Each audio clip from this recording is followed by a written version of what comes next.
త్రిదశ rice అన్నింటికీ దగ్గరగా మీ మనసుకి మరింత దగ్గరగా Tridasha rice where life shines.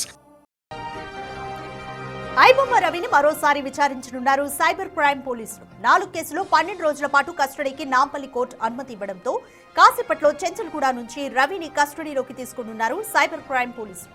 ఒక్కో కేసులో 3 రోజుల పాటు విచారించాలని కోర్టు ఆదేశించడంతో వివిధ అంశాలపై రవిని ప్రశ్నించనున్నారు. ఐబొమ్మ రవిని ఇప్పటికే 8 రోజుల పాటు 2 సార్లు కస్టడీ విచారణ చేశారు పోలీసులు. ఆయనపై మొత్తం 5 కేసులు నమోదు చేశారు సైబర్ క్రైమ్ పోలీసులు.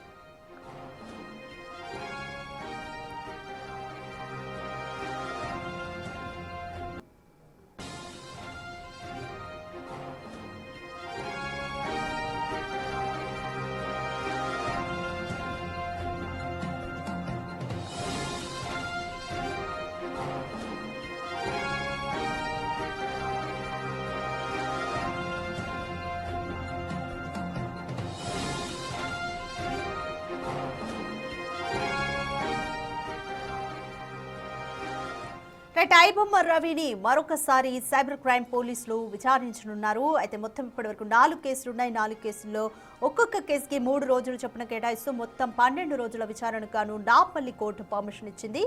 అయితే మరి కాసేపట్లో చెంచల్గూడ జైలు నుంచి రవిని కస్టడీలోకి సైబర్ క్రైమ్ పోలీసులు తీసుకుంటారు. ఒక్కో కేసులో 3 రోజుల పాటు విచారించాలని కోర్టు ఆదేశాలు ఉండడంతో వివిధ అంశాలపైన కూడా రవిని ప్రశ్నించనున్నారు.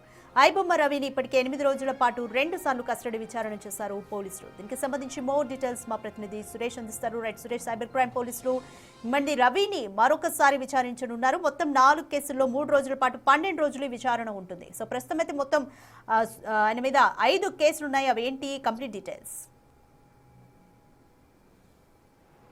ఐబొమ్మ రవికి సంబంధించి మరికొద్దిసేపట్లోనే చెంచల్గూడ జైలు నుంచి కస్టడీకి తీసుకొని సైబర్ క్రైమ్ పోలీస్ స్టేషన్ తీసుకొచ్చి విచారించబోతున్నారు. ఇప్పటికే 8 రోజుల పాటు 2 సార్లు కస్టడీలో విచారించారు. ఇంకా విచారించి వివరాలు సేకరించాల్సిన అవసరం ఉందని చెప్పేసి కూడా పోలీసులు కోర్టులో పిటిషన్ దాఖలు చేయడం జరిగింది. ఆ పిటిషన్ పైనే కోర్టులో వాదనలు విన్న తర్వాత 12 రోజుల పాటు ఐబొమ్మ రవిని కస్టడీకి ఇస్తూ కోర్టు అనుమతి ఇచ్చింది. అయితే ఈ కేసులో గతంలో అనేక సమాచారం సేకరించినప్పటికీ కూడా మిగతా ఇంకా అంటే రవిని విచారించి అసలు పైరసీకి సంబంధించి మొత్తం దేశవ్యాప్తంగా నెట్వర్క్ ఎలా ఏర్పాటు చేసుకున్నాడో, అతనికి ఎవరెవరు సహకరించారు, ఎక్కువ కొనుగోలు సినిమాలు కొత్త సినిమా రిలీజ్ అయితే వాటిని పైరసీ ద్వారా ఎలా కొనుగోలు చేశాడు, ఆయన బ్యాంక్ అకౌంట్ లావాదేవీలకు సంబంధించి కూడా ఇప్పుడు విచారించబోతున్నారు. అంతేకాకుండా ఫోర్జరీ సెక్షన్ల కింద కూడా కేసు నమోదు చేశారు. డ్రైవింగ్ లైసెన్స్ కావచ్చు, అదేవిధంగా పౌరసత్వం తీసుకున్నాడు, వేరే దేశానికి సంబంధించిన పౌరసత్వం తీసుకున్నాడు. ఎందుకు తీసుకోవాల్సి వచ్చింది, ప్రీపాల్డ్గానే, ఎందుకంటే ఇక్కడ ఉంటే దొరికిపోతానని చెప్పేసి విదేశాల్లో ఉంటూ అక్కడి నుంచి ఐబొమ్మ ఆపరేటింగ్ చేశాడు. కాబట్టి అక్కడ ఎవరెవరు ఐబొమ్మ రవికి సహకరించారు, ఇంకా విచారణలో ఎలాంటి విషయాలు రాబట్టేందుకు సైబర్ క్రైమ్ పోలీసులు సిద్ధమయ్యారు. ఎందుకంటే ఈ కేసులో లోతైన దర్యాప్తు చేస్తేనే మరిన్ని విషయాలు బయటకు వచ్చే అవకాశం ఉంటుందని చెప్పేసి కూడా సైబర్ క్రైమ్ పోలీసులు భావిస్తున్నారు. అయితే రవికి సంబంధించి ఇప్పటికే బ్యాంక్ అకౌంట్లకు సంబంధించి బ్యాంక్ అధికారులకు లెటర్లు రాయడం జరిగింది. ఆ లెటర్ల ద్వారా వచ్చిన సమాచారంతో ఇప్పుడు రవిని విచారించబోతున్నారు. ఇప్పటికే ఆయన అకౌంట్లో 3.5 కోట్లకు పైగా నగదును ఫ్రీజ్ చేయడం జరిగింది.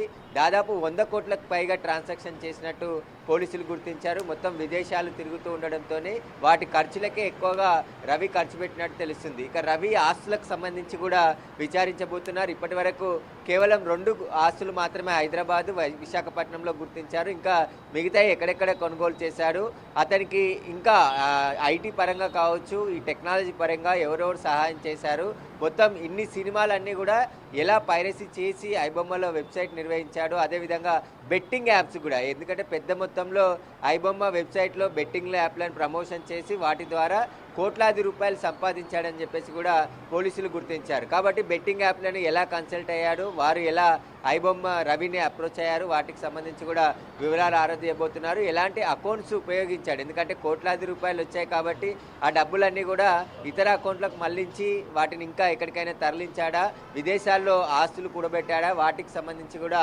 సైబర్ క్రైమ్ పోలీసులు విచారించబోతున్నారు. పైరసీకి సంబంధించి ముఖ్యంగా పైరసీ ఏ విధంగా జరుగుతుంది, అసలు ఏ విధంగా టెలిగ్రామ్ ద్వారా అయినా మూవీలు కొనుగోలు చేశారు. ఆ డౌన్లోడ్ చేసి ఇచ్చిన వాళ్ళు ఎవరు, వారికి సంబంధించిన సమాచారాన్ని కూడా రవిని ఈ 12 రోజుల పాటు విచారించబోతున్నారు. ముఖ్యంగా ఫోర్జరీ డాక్యుమెంట్స్ ఏదైతే ఇతర రాష్ట్రాలకు సంబంధించిన వ్యక్తులకు ప్రహ్లాద్ అనే ఒక పేరుతోని డ్రైవింగ్ లైసెన్స్ తీసుకోవడం జరిగింది, ఆ బ్యాంక్ అకౌంట్ తీసుకోవడం జరిగింది. కాబట్టి ఆ ప్రహ్లాద్ ఎవరు, ఈయనకు కావాలనే డబ్బులు తీసుకొని ఏమైనా ఐడి ప్రూఫ్స్ ఇచ్చాడా, లేకుంటే ఫోర్జరీ చేసి ఈ డాక్యుమెంట్స్ అన్ని సంపాదించాడనే దానికి సంబంధించి కూడా సైబర్ క్రైమ్ పోలీసులు రవిని విచారించబోతున్నారు. దాదాపు 12 రోజులు పోలీసులు అడిగిన 16 రోజులు అడిగారు, కానీ 12 రోజుల పాటు కస్టడీకి అనుమతించింది. కాబట్టి ఒక్కొక్క కేసులో 3 రోజుల పాటు రవిని సైబర్ క్రైమ్ పోలీసులు విచారించబోతున్నారు. విచారించిన తర్వాత ఈ కేసుకు సంబంధించి ఛార్జ్షీట్ కోర్టులో వేయనున్నారు. Right, thank you Suresh.